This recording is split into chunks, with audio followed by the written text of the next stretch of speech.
হরে কৃষ্ণ বন্ধুরা, আজকের আলোচনার বিষয় হলো গুরু পাতকী রিষ্ঠ দোষ। দেখুন, আমরা সবসময় একটা প্রবাদ জেনে এসেছি গুরুচণ্ডাল গুরুচণ্ডাল, এটা কিন্তু তার ধারে কাছেও না, এটা সম্পূর্ণ আলাদা। এখানে গুরু মানে কিন্তু বৃহস্পতি গুরু নয়। কিন্তু তার আগে একটা কথা বলবো, ভিডিওটাকে বিনা স্কিপ করে ধৈর্য সহকারে যারা শেষ পর্যন্ত সঙ্গে থাকবেন তারাই ফুল ইনফরমেশনটা বুঝতে পারবেন যে কখন এটা জন্মছকে হয়, কাদের কাদের হতে পারে, কি কি তার সিমটম, কি কি তার প্রতিকার। যারা বিনা স্কিপ করে টেনে টুনে দেখবেন তারা কিন্তু ফুল ইনফরমেশনটা বুঝতে পারবেন না। তো চলুন শুরু করা যাক। দেখুন, এই গুরু পাতকী রিষ্ঠ দোষ এই নামটা কিন্তু খুব পুরোনো দিনের যারা নারী জ্যোতিষ কিংবা বৈদিক জ্যোতিষের সঙ্গে জড়িত রয়েছে তারাই বুঝতে পারবে। নিত্য নতুন ধরনের মডার্ন জ্যোতিষরা এই শব্দগুলো হয়তো শোনেনি বা শুনে থাকবে না। ঠিক আছে, সেটাই স্বাভাবিক। এগুলি আজকালে খুঁটিয়ে দেখা হয় না। দেখুন, একটা স্বাভাবিক মোটের ওপর আমি কথা বলে দিচ্ছি। এই যে এখানে গুরু মানেটা কি, এখানে গুরু মানে হচ্ছে আপনার দীক্ষাগুরু বা শিক্ষাগুরু। সেটা স্কুল টিচার হতে পারে, আপনার প্রাইভেট টিউটর হতে পারে, বা আপনাকে যে সাধন পথে নিয়ে এসে আপনাকে দীক্ষাগুরু হতে পারে। মোটামুটি আপনি জীবনে যদি গুরুর অপমান করে থাকেন, আপনার কারণে যদি গুরুর চোখের জল ফেলতে হয় গুরুকে, আপনি যদি গুরুর দেওয়া মন্ত্রকে অপব্যবহার করেন বা দুর্ব্যবহার করেন, বা গুরুকে লুকিয়ে গুরুর মন্ত্র দিয়ে কোনো নেগেটিভ বাজে লোকের উপকার করে থাকেন অর্থের কারণে, গুরুকে যদি কোনো বদনাম করে থাকেন, গুরুর নামে যদি কোথাও আপনি কোনো কান ভাঙিয়ে থাকেন কারো, বা এক গুরুতে আপনি সন্তুষ্ট নন, এক গুরুর কাছ থেকে দীক্ষা মন্ত্র নিয়ে বা সমস্ত কিছু মন্ত্র পেয়ে তার নামে বদনাম করতে গিয়ে আবার অন্য অন্য গুরুকে আপনি গুরু বানালেন, তাকে সবসময় ছোট করছেন, সেই ধরনের ক্ষেত্রে কিন্তু গুরুর অভিশাপ প্রাপ্ত হয় এবং সেটা জন্মছকে সাফ সাফ দেখা যায়। এই পাতকী মানে হচ্ছে পতন। ঠিক আছে, মানে গুরুর অভিশাপ। পাতকী মানে হচ্ছে পতন, এবং রিষ্ঠ শব্দের মানে হচ্ছে সময় কাল। অর্থাৎ আমরা যেমন যে কোনো জন্মছকে জানি না দশা মহাদশা, যে কোন ঘটনাটা কোন সময় ঘটবেন, আপনার মনে প্রশ্নই হতে পারে যে আমি তো গুরুর অভিশাপ পেয়েছি, তাহলে কোন সময় সেই ফলটা পাবে। সেই ফলটা হচ্ছে রিষ্ঠ, মানে কোন সময় পাবেন সেইটা হচ্ছে রিষ্ঠ সময় কাল। আমি বোঝাবো আস্তে আস্তে। মোটের ওপর আপনি একটা ধরে নিন, প্রথমবার ভিডিও দেখছেন, আপনি অত 7-5 লগ্ন রাশি নক্ষত্র কিছুই জানেন না। আপনি শুধু জেনে রাখুন আপনার জন্মছকে যতগুলি শুভ ভাব আছে, শুভ ভাব মানে বুঝতে পারছেন, লগ্ন ভাব, শুভ ভাব মানে তারপরে হচ্ছে চতুর্থ ভাব, তারপরে হচ্ছে পঞ্চম ভাব, তারপরে কিছুটা শুভ হচ্ছে সপ্তম, তারপর হচ্ছে নবম, তারপর দশমটাকে ধরা হয় না, তারপর একাদশটা অল্প শুভ। এই সমস্ত ভাবগুলি যদি একসাথে, একটা হলে হবে না কিন্তু, কারো হয়তো লগ্ন ড্যামেজ, তার হয়তো চতুর্থ ভালো পঞ্চম ভালো, তাহলে হবে না। এই শুভ ভাবগুলো যদি একসঙ্গে কারো ড্যামেজ থাকে জন্মচকে, তাহলে বুঝে নিতে হবে যে আপনি গুরু পাতকী রিষ্ট যোগে ভুগছেন।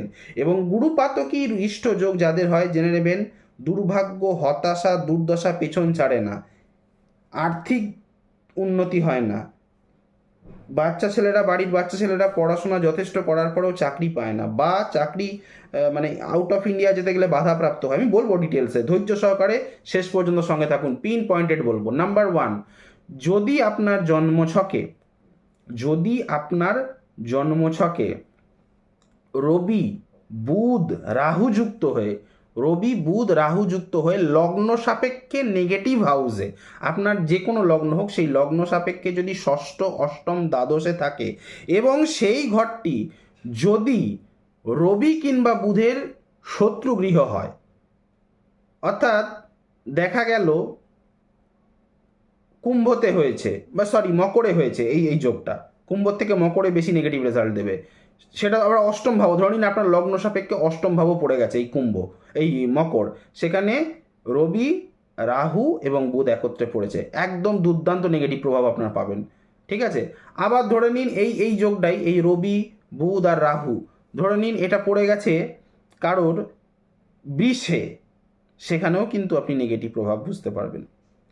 এবং সেই ঘরটা ধরে নিন আপনার লগ্ন সাপেক্ষে হয়ে গেল দ্বাদশ। এই ধরনের এই রবি কেন বুধটাকে ধরছি না কেন বলুন তো, কারণ বুধ হচ্ছে বালক গ্রহ, বুধ যে গ্রহের সঙ্গে থাকে সেই গ্রহের আচার ধারণ করে নেন। তাহলে রবির নেগেটিভ হাউসে, মানে রবির সাথে যাদের জমে না, শনির জমে না, শুক্রের জমে না, সেই সমস্ত ঘরগুলিতে যদি রাহু বুধকে নিয়ে রবি একত্রে বসে থাকে, সেই ঘরটা যদি আপনার লগ্ন সাপেক্ষে 6-8-12 হয়ে থাকে, তাহলে আপনি গুরু পাতকী রিষ্ট যোগে পড়েছেন। আরও রয়েছে ফর্মুলা নাম্বার 2, যদি আপনার জন্মছকে দেখেন 3টি নেগেটিভ প্ল্যানেট, অর্থাৎ নৈসর্গিক নেগেটিভ বলছি কিন্তু আপনার লগ্ন সাপেক্ষে নয়, শনি মঙ্গল রাহু যুক্ত হয়ে যে কোনোভাবে বসে রয়েছে, বা শনি রাহু শুক্র একত্রে হয়ে শনি এবং শুক্রের নেগেটিভ হাউস, যেমন মঙ্গলের কোনো ঘরে মেষ অথবা বৃশ্চিকে, যেমন শনি রাহু শুক্র যুক্ত হয়ে ধরে নিন এটা বসে রয়েছে ধনু রাশির ঘরে, বা ধরে নিন এটা বসে রয়েছে সিংহ রাশির ঘরে, এবং সেই ঘরটি যদি আপনার লগ্ন সাপেক্ষে 6, 8, 12 হয়ে থাকে, তাহলে জেনে রাখবেন আপনি গুরু পাতকী হৃষ্টযোগে ভুগছেন। কখন পাবে সেই ফল? যখন কিনা ধরে নিন শনির মহাদশা রাহুর অন্তর্দশা, শুক্রের প্রত্যন্তর্দশা, বা শুক্রের মহাদশা রাহুর অন্তর্দশা শনির প্রত্যন্তর্দশা, বা শুক্র শনি যেই ঘরের অধিপতি সেই ঘরে যদি কোনো গ্রহ বসে থাকে, সেই ঘরগুলিতে যদি কোনো গ্রহ বসে থাকে, হতে পারে সেই গ্রহের মহাদশা শনির অন্তর্দশা, তখন আপনি ফল পাচ্ছেন, বা সেই গ্রহের অন্তর্দশা শুক্রের মহাদশা চলছে, তখন আপনি এই ধরনের ফলাফল পেতে পারেন। ঠিক আছে, আরও রয়েছে, যদি আপনার জন্মছকে ধরে নিন রবি বৃহস্পতি যুক্ত হয়ে বৃহস্পতিকে কম্বাস্ট করে দিয়েছে একই ঘরে, রবি বৃহস্পতি যুক্ত হয়ে বৃহস্পতিকে হস্তগত করে দিয়েছে একই ঘরে, এবং তার সাথে সাথে সে নক্ষত্র সংযোগ করছে, কার সাথে? না, শুক্রের সাথে নক্ষত্র সম্পর্ক সৃষ্টি করেছে। সে একেতর দৃষ্টি হলেও চলবে, কোনো রকম কোনো সম্পর্ক সৃষ্টি করেছে, সেটাও কিন্তু আপনি গুরু পাতকী হৃষ্টযোগের মধ্যে পড়ছে। তবে এটা প্রবল কখন হবে? যখন সেটা আপনার লগ্ন সাপেক্ষে 6, 8, 12, 2, 7 মানে নেগেটিভ হাউসগুলোতে হবে। বা আপনি এটা বলতে পারেন যে রবি যদি বৃহস্পতিকে কম্বাস্ট করে থাকে, রবি বৃহস্পতিকে দগ্ধ করলো, কম্বাস্ট করলো, এবং যেই ঘরটাতে কম্বাস্ট করলো সেই ঘরটা যদি রবির ঘর কিংবা বৃহস্পতির ঘর বা মঙ্গলের ঘর যদি না হয়, সেই ঘরটা ধরে নিন হলো শুক্রের ঘর কিংবা শনির কোনো ঘর ক্ষেত্রগুলিতে, কিংবা বুধের ক্ষেত্রগুলিতে হলো, সাথে সাথে সেই ঘরগুলি যদি আপনার লগ্ন সাপেক্ষে 6, 8, 12 যদি হয়ে থাকে, তাহলে জেনে রাখবেন আপনি গুরু পাতকী হৃষ্টযোগে ভুগছেন। এবং কখন আপনি খারাপ ফলটা পাবেন? দেখা গেল বৃহস্পতির মহাদশা রবির অন্তর্দশা, রবির মহাদশা বৃহস্পতির অন্তর্দশা, রবি আপনার লগ্ন সাপেক্ষে যেই ঘরের অধিপতি সেই ঘরে যদি কোনো গ্রহ বসে থাকে, তাহলে তার মহাদশা রবির অন্তর্দশাতে হতে পারে, বা বৃহস্পতিটা আপনার লগ্ন সাপেক্ষে যেই ভাবের অধিপতি সেই ঘরে যদি কোনো গ্রহ বসে থাকে, সেই গ্রহের অন্তর্দশা বৃহস্পতির মহাদশাতেও আপনি কিন্তু এই ধরনের ফলাফলগুলি পেয়ে থাকতে পারেন।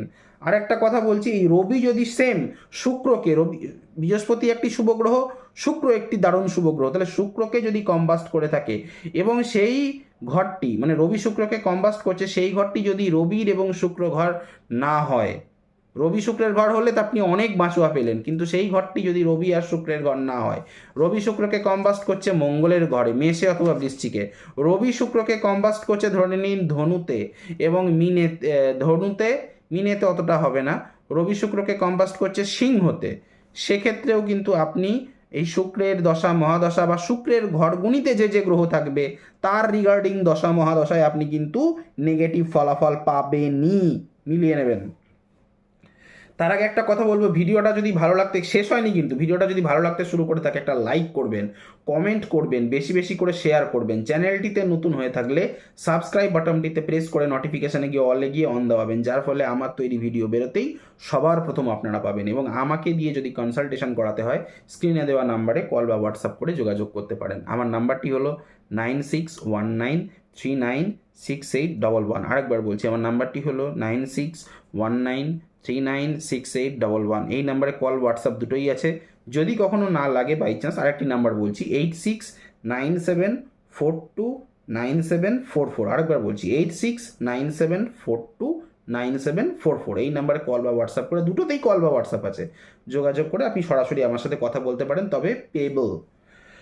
আচ্ছা, এবারে দেখুন আপনার জন্মছকে বৃহস্পতি, শনি কিংবা রবি, আপনার জন্মছকে এই তিনটে, এদের কাজ প্রচুর, বৃহস্পতি, শনি কিংবা রবি, এরা তিনজন যদি বলহীন অর্থাৎ দুর্বল, নির্বল এবং পীড়িত অবস্থায় বা নিদ্রিত অবস্থায়, সুপ্ত অবস্থায় যে ঘরে অবস্থান করে আপনার লগ্ন সাপেক্ষে, যে ঘর মানে যে ভাবে, তৃতীয় ভাব হতে পারে, আপনার সপ্তম ভাব হতে পারে, দ্বিতীয় ভাব হতে, যে ঘরে অবস্থান করে সেই ঘর থেকে দেখবেন সবসময়, সেই ঘর থেকে দেখবেন তৃতীয়, পঞ্চম, নবম এবং একাদশ ভাবের ফলগুলিকে নষ্ট করে। দেখবেন এখানে কিন্তু দৃষ্টি হিসেবে বলা হলো না, আপনারা হয়তো মাথা গুলিয়ে ফেলছেন যে কী করে আপনি বলছেন বৃহস্পতি, শনি, রবি, আমি কিন্তু একত্রে বলিনি। বৃহস্পতি, শনি, রবি একত্রে বলিনি। ধরুন এক একটা করে ধরে নিন, শনি নিদ্রিত আছে, সুপ্ত অবস্থায় আছে, বলহীন অবস্থায় আছে এবং সে বসে রয়েছে ধরে নিন যেই ঘরটাতে, সেই ঘরটা ধরে নিন আপনার লগ্ন সাপেক্ষে হলো তৃতীয় ঘর। তৃতীয় ঘর হলো, তাহলে শনি তৃতীয় ঘরে, তৃতীয় থেকে তৃতীয় ঘরে দৃষ্টি দেবে, 3, 4 পঞ্চমে দৃষ্টি দেবে, ঠিক আছে। তার সপ্তম দৃষ্টি আছে, তাহলে 6, 7, 8 নবমে দৃষ্টি দেবে। কিন্তু সব জায়গায় দৃষ্টি দিচ্ছে না, কিন্তু এটা সেই হিসেবে হবে না। এখানে এই দৃষ্টির সঙ্গে সঙ্গে অতি অবশ্যই শনির ওই 3, 7, 10 3 জায়গায় দৃষ্টি আছে, সেই সঙ্গে সঙ্গে একটা দেখবেন 1, 5, 9টাও গুনে নেবেন, ট্রাইন। শনির ট্রাইনে কোন যে ঘরগুলি থাকবে সেই ঘরগুলোকেও ড্যামেজ করছে। সেম রবির এবং সেম বৃহস্পতির। বৃহস্পতির ক্ষেত্রেও সেই একই। বৃহস্পতি তো তৃতীয় দৃষ্টি দেয় না, বৃহস্পতি তো কখনো মানে দশমের দৃষ্টি দেয় না। তাহলে দশম কি করে হবে? ওই যে বললাম, ওই হিসেবে দেখবেন, ট্রাইন করে দেখবেন যে ঘরেতে বৃহস্পতি বসবে বা রবি বসবে, আপনার যে কোনো মানে যে কোনো ভাব হতে পারে, সেই ভাব থেকে যেই ভাবে প্রভাব দেবে, পরিষ্কার কথা, যেই ভাবে প্রভাব দেবে আপনি গুনে নেবেন কোন ভাবে। ধরে নিন আপনার জন্মছকে দ্বিতীয়ভাবে বৃহস্পতি আছে, তাহলে দ্বিতীয়ভাবে যদি বৃহস্পতি থাকে, দ্বিতীয় থেকে পঞ্চম, 2, 3, 4, 5, 6 ষষ্ঠে দৃষ্টি থাকবে, হ্যাঁ, 7, 8 অষ্টমে দৃষ্টি থাকবে এবং নবম, দশম, একাদশের দৃষ্টি থাকবে, এই দশমে দৃষ্টি থাকবে, ঠিক কি না? দশমে দৃষ্টি থাকবে। কিন্তু এই দৃষ্টির সঙ্গে সঙ্গে ট্রাইনটা দেখলেন, এরকম আপনি রবিরও ক্ষেত্রে দেখবেন, ট্রাইনটা অতি অবশ্যই দেখবেন, 1, 5, 9 কালেক্ট করে দেখে নেবেন, ঠিক আছে। এটা বৃহস্পতির ক্ষেত্রে অ্যাপ্লিকেবল নয়, কিন্তু রবির ক্ষেত্রে তো অ্যাপ্লিকেবল, 1, 5, 9 সবসময় দেখে নেবেন। এইটাকেও ধরবেন, মানে প্রভাব দেবে, যেখানে যেখানে প্রভাব দেবে সেই ভাবের ক্ষতি করে ফেলবে। এটাও কিন্তু এক প্রকারের, অল্প হলেও, এটা একটু ক্ষীণ, অল্প হলেও কিন্তু আপনি গুরু পাতকী হৃষ্ট যোগে ভুগছেন। এবং কখন সেই বুঝতে পারবেন? যখন ধরে নিন রবির মহাদশা, এবং দেখা গেল রবির মহাদশা যেই ঘরে রবির প্রভাব দিচ্ছে, দৃষ্টি, রবির তো একটাই দৃষ্টি, সপ্তম দৃষ্টি, তাহলে প্রভাব দিচ্ছে কোথায়? ওই যে বললাম, রবি যেখানে বসে থাকবে সেই হাউসটাকে দিচ্ছে এবং সেখান থেকে নবম ভাবটায় প্রভাব দিচ্ছে, পঞ্চম ভাবটাকে প্রভাব দিচ্ছে। তাহলে রবির দৃষ্টি হচ্ছে সপ্তমে এবং যেখানে বসে রয়েছে সেটাকে 1 ধরবেন, 5 যেখানে বসে রয়েছে সেখান থেকে 5 এবং নবমে প্রভাব দিচ্ছে। তাহলে এই 4খানা ঘরে যে প্ল্যানেট বসে থাকবে সেই প্ল্যানেটের মহাদশা বা রবির অন্তর্দশা বা রবির মহাদশা সেই প্ল্যানেটের অন্তর্দশায় কিন্তু আপনি গুরু পাতকী হৃষ্ট যোগে ভুগবেনই। এরকমভাবে এবারে ধরে নিন এই 3টে মেজর প্ল্যানেট, বৃহস্পতি, শনি এবং রবি, এই 3টে মেজর প্ল্যানেট আপনার জন্মছকে, ঠিক আছে, এই 3টে মেজর প্ল্যানেট আপনার জন্মছকে যদি এই 3 জনের ঘরেতেই থাকে, ধরে নিন এই 3টে প্ল্যানেট একত্রে হয়ে হয় রবির ঘরে রইল, নালে শনির ঘরে রইল, নালে বৃহস্পতির ঘরে রইল, তাহলে কি আপনি গুরু পাতকী হৃষ্ট দোষ পাবেন না? হ্যাঁ পাবেন, হ্যাঁ পাবেন। সেক্ষেত্রে আপনি গুরু পাতকী হৃষ্ট যোগটাকে ওইভাবে পাবেন না, শাপিত যোগ হিসেবে পাবেন, তবে পাবেন, অল্প স্বল্পও পাবেন। কারণ আমি বারবার বলছি, এরা যেখানে বসবে শুধুমাত্র দৃষ্টিভাবে প্রভাব না, প্রভাব যেখানে দেবে। আপনারা একটা কথা জানেন যে যখন আমরা 7:30 সময় জিনিসটা দেখতে পাই, ভালোভাবে বুঝবেন, ব্যাপারগুলি বোঝাচ্ছি, আমি কুটিয়ে কুটিয়ে তুলছি যেন বুঝতে সুবিধা হয়, যারা নবীন আছে তাদের, যারা শিক্ষা নবী তাদের বুঝতে সুবিধা হয়। দেখুন, আমরা 7:30 সময় কি হিসাবে দেখি? শনি যেই ঘরে বসে ঠিক তার পেছনের ঘরে, সেই ঘরে এবং তার আগের ঘরে প্রভাব খাটায়, যেই কারণে 7:30টা হয়, 2.5 বছর 2.5 বছর 2.5 বছর। সেই টার্মসটাই এখানে অ্যাপ্লিকেবল, যেখানে প্রভাব দিচ্ছে, যেখানে যেখানে প্রভাব দিচ্ছে সেখানে কোনো গ্রহ থাকুক না, এবং সেই ভাবপতি যেখানে প্রভাব দিচ্ছে সেই ভাবপতি যদি শুভও হয়ে থাকে, যদি সেই ভাবপতি ধরে নিন শুভ উচ্চস্থ আছে, তাতেও কিন্তু আপনি খানিকটা নেগেটিভ প্রভাব পাবেন। যখন এই যেই শনির কথা বললাম, বৃহস্পতির বললাম, রবির বললাম, এর মহাদশা চললে, সেই গ্রহটির অন্তর্দশা বা সেই গ্রহটির মহাদশা, এর অন্তর্দশা চললে খানিকটা হলেও আপনি নেগেটিভ, মানে আপনি বুঝতে পারবেন, খানিকটা মানে কি, আপনি বেশ ভালো মতন বুঝতে পারবেন যে আপনি একটা সমস্যায় পড়েছেন, ঠিক আছে। এবারে এই বুধাদিত্য যোগ, এই বুধাদিত্য যোগ নিয়ে আমরা সবসময় একটা কনফিউজ থাকি। এই রবি বুধ খুব ক্লোজ ডিগ্রির মধ্যে, যদি ধরে নিন কোনো নেগেটিভ হাউসে বসে রয়েছে আপনার লগ্ন সাপেক্ষে, সেটা ফার্স্ট হাউস বাদ দিয়ে আপনার এই বুধাদিত্য যোগ ধরে নিন আপনার জন্মছকে তৃতীয়ে, অষ্টমে, দ্বাদশে, ষষ্ঠে এই ধরনের বসে রয়েছে। এবং সেই ঘরটা যদি রবির ঘর এবং বুধের ঘর না হয়, সেই ঘরটা যদি রবির ঘর এবং বুধের ঘরে যদি না হয়, এবং সেই ঘরটা থেকে এটাও দেখবেন, সেই ঘরটা থেকে এরা যেখানে যেখানে প্রভাব দেবে, ওই যে বললাম প্রভাবটা আগে কাউন্ট করে নেবেন কোন কোন ভাবে প্রভাব দিচ্ছে, সেই ঘরগুলিতে যেখানে প্রভাব দেবে সেই ঘরগুলির মধ্যে কোনো ঘরে যদি শনি কিংবা রাহু থাকে, তাহলেও কিন্তু আপনি গুরু পাতকি হৃষ্টযোগে ভুগছেন। এবারে গুরু পাতকি হৃষ্টযোগের কিছু আমি বলে দিচ্ছি কি কি দুঃখ আপনি ভোগ করতে পারেন। এক হচ্ছে উচ্চশিক্ষায় বাধা, দ্বিতীয় হচ্ছে বিদেশ যাত্রা করতে চাইছেন, কর্মের জন্য হোক বা এডুকেশনের জন্য হোক, সেখানে আপনি বাধা বিঘ্নের সমস্যার সম্মুখীন হতে পারেন।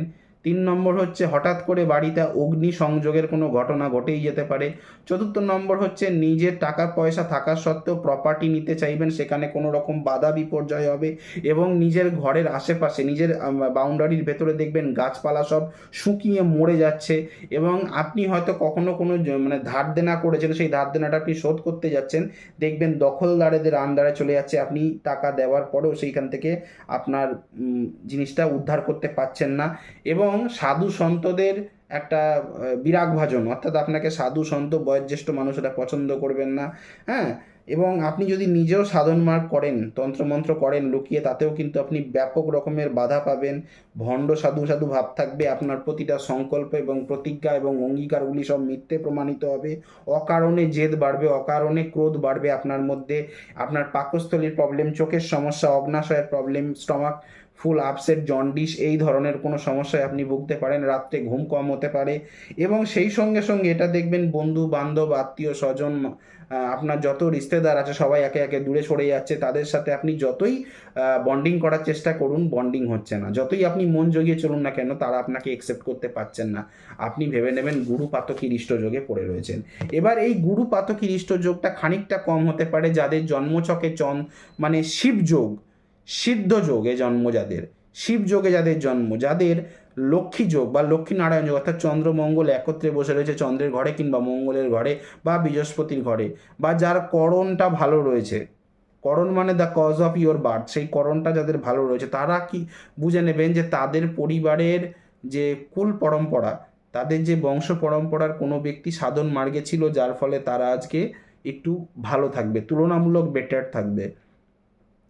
তারা সাধন পথে গেলে কিন্তু অনেকটা উন্নতি করতে পারবে। ভূত প্রেত চণ্ডাল পিশাচ সাধনও তারা করতে পারে, প্রেত সাধনাও তারা করতে পারে এই যোগ থাকা সত্ত্বেও। কারণ যেহেতু শিবযোগ আছে, যেহেতু ব্রহ্মযোগ আছে, যেহেতু তাদের করণটা জন্মছকে ভালো রয়েছে, তাদের সিদ্ধি যোগে জন্ম হয়েছে, রাজযোগে জন্ম হয়েছে, এরকম আর কি। তো এর যদি বলেন প্রতিকার কি, এবার প্রতিকার সেকশানে আসা যাচ্ছে। প্রতিকার যদি বলেন, এটা আংশিক প্রতিকার বলি। দেখুন, সব প্রতিকার যদি টোটকা দিয়ে হতো তাহলে আমাদের কাছে কেউ আসতো না। একটা কথা জানবেন, আমার কাছে একটা জিনিসে জানবেন, বারবার বলছি, নিখুঁত বিচার সঠিক প্রতিকার, নিখুঁত বিচার এবং সঠিক প্রতিকারের জন্য আমাকে কনসাল্ট করবেন। দেখুন, এই যাদের গুরু পাতকি হৃষ্ট যোগ রয়েছে, তারা 16 সোমবার ব্রত পালন করবেন। 16 সোমবার মানে বুঝতে পারছেন, 16খানা সোমবার পরপর শিবের ব্রত পালন করে পারেন। আর কি করতে পারেন, আর আপনার রাশি লগ্ন দেখে অবশ্য করতে হবে। 5মুখী, 7মুখী কিংবা 8মুখী রুদ্রাক্ষ, যার যেটা রাশি লগ্ন সেটা দেখে অবশ্যই ধারণ করা উচিত। এবং সেই সঙ্গে সঙ্গে আপনারা যারা জানেন, মানে ঘরেতে যারা জানেন, কিন্তু এটা শুধুমাত্র ঢেলে গেলেই হলো না, রুদ্রাভিষেক করতে পারেন বা লিঙ্গাভিষেক, বাড়িতে যদি যাদের শিবলিঙ্গ আছে, হ্যাঁ, তারা কিন্তু লিঙ্গাভিষেক করতে পারেন নিয়ম মেনে। এর একটা নির্দিষ্ট নিয়ম আছে, ওই ফেসবুক ইউটিউব দেখে করবেন না ভাই। আগেই বলছি, অর্ধেক মন্ত্র কাটা থাকবে, ভুল গেলেই গেল। বা আপনি মন্ত্র জানেন না, আপনি জল ঢেলে যাচ্ছেন, ঘি ঢেলে যাচ্ছেন, মধু ঢেলে যাচ্ছেন, ওম নমঃ শিবায়, ওম নমঃ শিবায়, শুধুমাত্র ওইটা করলেই তো হয় না। কার পরে কী ঢালবেন, কোন প্রয়োজনে কোন জিনিসটা ঢালবেন, দ্রব্যগুণ রয়েছে। মধু ঢেলে কারা করবেন, শরবত দিয়ে কারা করবেন, দুধ দিয়ে কারা করবেন, সমস্ত কিছু নিয়ম আছে, সেই নিয়ম মেনে করতে হবে। আশা করি ভিডিওটা বোঝাতে পারলাম। ভিডিওটা ভালো লাগে থাকলে বারবার বলছি লাইক করবেন, কমেন্ট করবেন, শেয়ার করবেন। আর চ্যানেলটিতে নতুন হয়ে থাকলে একটা সাবস্ক্রাইব বাটনটিতে প্রেস করে নোটিফিকেশানে গিয়ে অলে গিয়ে অন দেবেন, যার ফলে আমার তৈরি ভিডিও বেরোতেই সবার প্রথম আপনারা পাবেন।